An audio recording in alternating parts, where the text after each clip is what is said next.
اللهم لك الحمد كما أنت أهله اللهم لك الحمد كما أنت أهله فصل على محمد كما أنت أهله وفعل بنا ما أنت أهله فإنك أهل تقوى وأهل المغفرة۔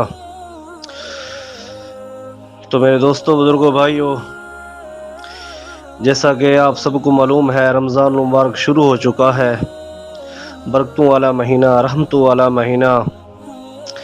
تو فضائل رمضان میں ایک آپ کو حدیث سناتا ہوں۔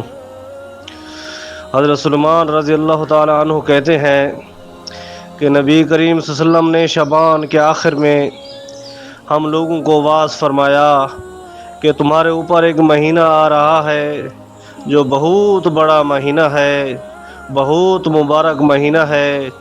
اس میں ایک رات ہے شب قدر جو 1000 مہینوں سے بڑھ کر ہے۔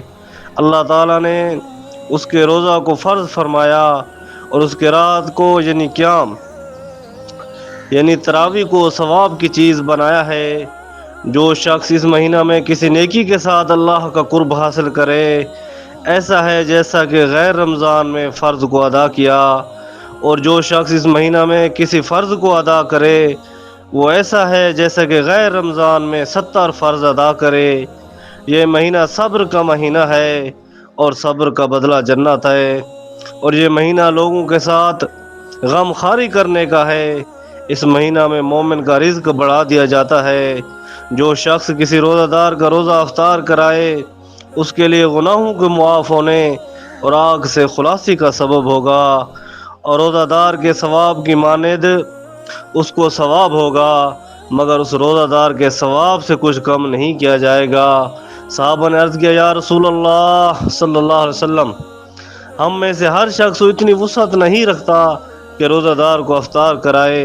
تو آپ صلی اللہ علیہ وسلم نے فرمایا، پیٹ بھر کر کھلانے پر موقوف نہیں، یہ ثواب اللہ جل شانہ ایک کھجور سے کوئی افطار کرا دے، یا ایک گھونٹ پانی پلا دے، یا ایک گھونٹ لسی پلا دے، اس پر بھی مرحمت فرماتے ہیں۔ یہ ایسا مہینہ ہے، اس کا اول حصہ اللہ کی رحمت ہے اور درمیانی حصہ مغفرت ہے اور آخری حصہ آگ سے آزادی ہے۔ جو شخص اس مہینہ میں ہلکا کر دے اپنے غلام مخادم کے بوجھ کو، حق تعالی شانہ اس کی مغفرت فرما دیتے ہیں اور آگ سے آزادی فرماتے ہیں۔ اور 4 چیزوں کی اس میں کثرت رکھا کرو، جن میں سے 2 چیزیں اللہ کی رضا کے واسطے اور 2 چیزیں ایسی ہیں جن سے تمہیں چارہ کار نہیں۔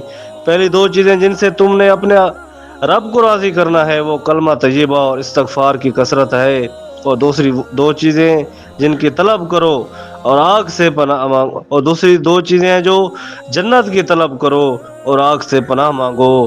جو شخص کسی روزہ دار کو پانی پلائے، حق تعالی شانہ قیامت کے دن میرے حوض سے اس کو ایسا پانی پلائیں گے جس کے بعد جنت میں داخل ہونے تک پیاس نہیں لگے گی۔ تو میرے بھائیو، دوستو، بزرگوں، یہ ایک لمبی حدیث ہے جو میں نے آپ کے سامنے پڑھی ہے، سنائی ہے۔ تو اس میں دیکھیں کتنے فضائل ہیں، اور ہم اپنا بھی محاسبہ کریں کہ ہم کتنا عمل کر رہے ہیں اس رمضان مبارک کے مہینے میں۔ تو میرے بھائی دوستو، جیسا کہ آپ نے سنا کہ اس کے جو نفل ہیں وہ فرض کے برابر ہیں، اور جو ایک فرض ہوگا وہ 70 فرائض کے برابر ہے۔ اور ہم اپنی عبادات کے ذرا غور کریں، اس مبارک مہینے میں فرائض کا ہم کس قدر اہتمام کرتے ہیں اور نوافل میں ہمارا کتنا اضافہ ہوتا ہے۔ فرائض کا تو ہمارا یہ عالم ہے کہ سحری کھانے کے بعد جو سوتے ہیں تو اکثر صبح کو نماز قضا ہو گئی، اور کم از کم جماعت تو اکثر کی فوت ہی ہو جاتی ہے۔ گویا سحری کھانے کا شکریہ ادا کیا کہ اللہ کے سب سے زیادہ معتمم بشان فرض کو بالکل قضا کر دیا یا کم از کم ناقص کر دیا بغیر جماعت کے۔ تو ایک جگہ لکھا ہے، جو شخص بغیر عذر کے جماعت کی نماز چھوڑتا ہے اس کے ذمہ فرض ساقط ہو جاتا ہے۔ تو میرے بھائیو، اسی طرح دوسری نماز مغرب کی بھی جماعت اکثر افطار کی نظر ہو جاتی ہے اور تکبیر اولیٰ کی فوت ہی ہو جاتی ہے، اور بہت سے لوگ تو عشاء کی نماز بھی تراویح کے احسان کے بدلے میں وقت سے پہلے ہی پڑھ لیتے ہیں۔ یہ تو رمضان مبارک میں ہماری نماز کا حال ہے۔ دعا ہے کہ اللہ جل شانہ سے ہمیں اپنے رحمت والے برکت والے مہینے میں زیادہ سے زیادہ عبادت کرنے کی توفیق عطا فرمائے۔ وما علینا الا البلاغ المبین۔